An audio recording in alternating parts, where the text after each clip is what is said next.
Do we have a lead-in of topics, or do we just want to jump in? To Evo? Yeah. Yeah, we're gonna do Evo, you said upcoming games, and pretty much coming up. God damn, dude! Fake titties. What is the, look, titties are titties. I don't care, real or fake, they still delicious.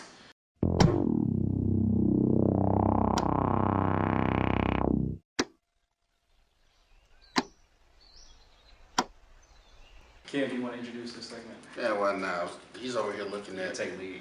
God, there's some things I would. Whew, I'm pretty sure it ain't legal a little bit.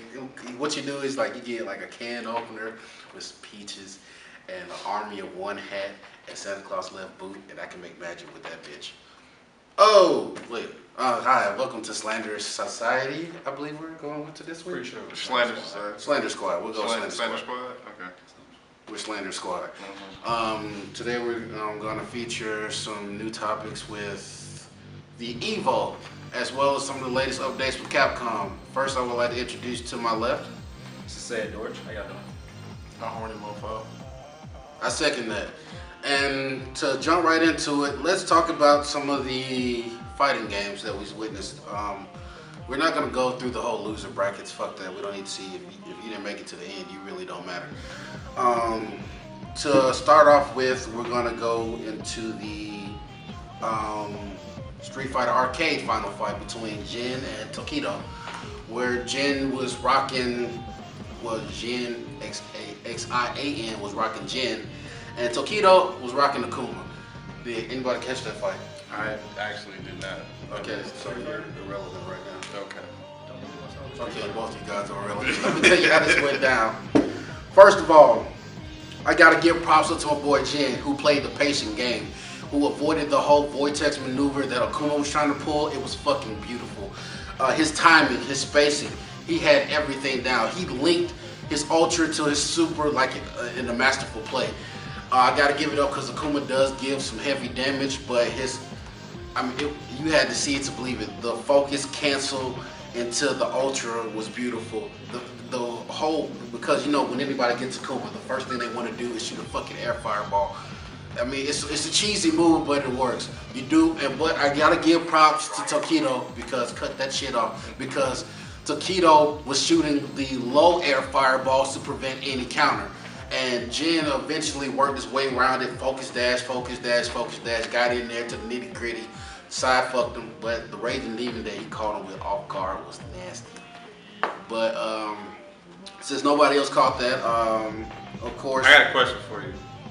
Was it as intense as the Daigo classic timeless parry move? No, nothing this title. I'm sorry, nothing can be the comeback of the century with. He blocked the entire super. With no life? With no zero. And the red parry. The red parry at the end was, fuck it, I'm through. This was last year. No, this was back in 2004. But it still holds up today. Everybody points to that as like the guy who lost that. I mean, nobody's heard from him because he went to hang himself with this used Kleenex from all the tears and hardcore jerking.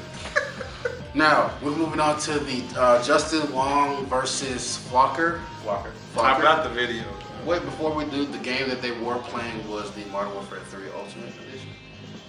No, this is the Ultimate Marvel vs. Capcom. Ultimate Marvel vs. Capcom. Excuse me, that I lost focus. That Capcom's Ultra, Super, Infinite, That's Spectacular. Capcom's fault, man. They're doing too much driving shit. to the nail, hard-hitting, extreme Dorito flavored game that they come out with every other. Oh, Ultra Street Fighter. EX version that they come out with every for other. $15 to add 5 characters. To add $19.99. Oh, they moved it up? Yeah, it's an additional $5 to fuck with you. Oh, damn. But moving on. First of all, the match. First of all, my boy Justin Wong is rocking Wolverine, Akuma, and Storm.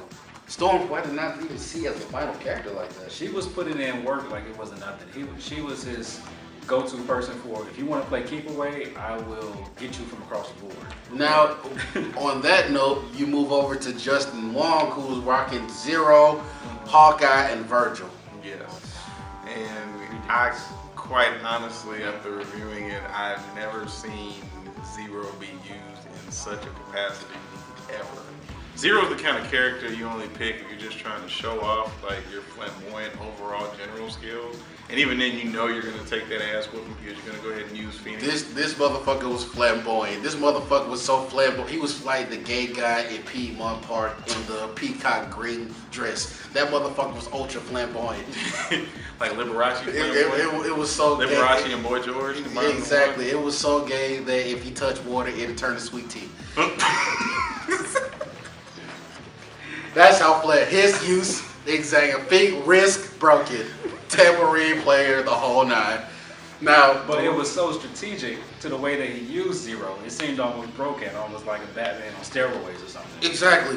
Green Lantern ring and all, just finger fucked. Now, the whole thing that got me was like the keep away game was sick, but I mean, if you're gonna come in spammers, you gotta see somebody spam. That's the whole okay with it. Spamming is not an illegal thing, but whatever. But his use of Zero was masterful. He kept him away when he needed to keep him away. His pickup was like his resets were amazing. Like I want to go to a part where he did use Hawkeye, which Hawkeye is a very integral player that a lot more people are using now. Sure. Because his reset is so easy and his combos are massive, but he doesn't do as much damage. What are your thoughts about that? He doesn't do as much damage, but he does chip away damage, which gives characters enough time to build up the other players or build up his the super, the meter. So he did definitely use Hawkeye to his advantage to do exactly what Hawkeye needed to do. And the partnership between the characters, the synergy between them was ridiculous. Especially the use of the X Factor. Because Akuma, he would, Wong would assist with Akuma, and Akuma would take more than half of his damage before he even got selected to come in as a main character. based off of Flocker's combos that he would do with his characters. So I saw that in a few of the matches. It was ridiculous. What about you? What'd you see? Honestly, I just saw what they would say in some circles as legitimate race. It was very legitimate. I mean, it was Jodie Foster. No on offense top to of anybody who might take that term. Fuck that. It was Jodie Foster on top of a pinball machine in the accused type style. I guess that's what they've been. But you know, and I wouldn't. But he did come back and defend against his attacker because he did. Wong did come back and pull some amazing, combat with the maneuvers and his characters because the way he was using Storm and Akuma, that was ridiculous. Now Justin Wong almost got a perfect, which is pretty much unheard of in this game. I think he took one hit of chip, but other than that, he pretty much, like I believe it was in like the 4th or 5th match, he really came back and took it to Flocker. But props has to be given to Flocker because like his Zero is what did it for him. Jason Wong knew that he had to take out his Zero if he stood a chance.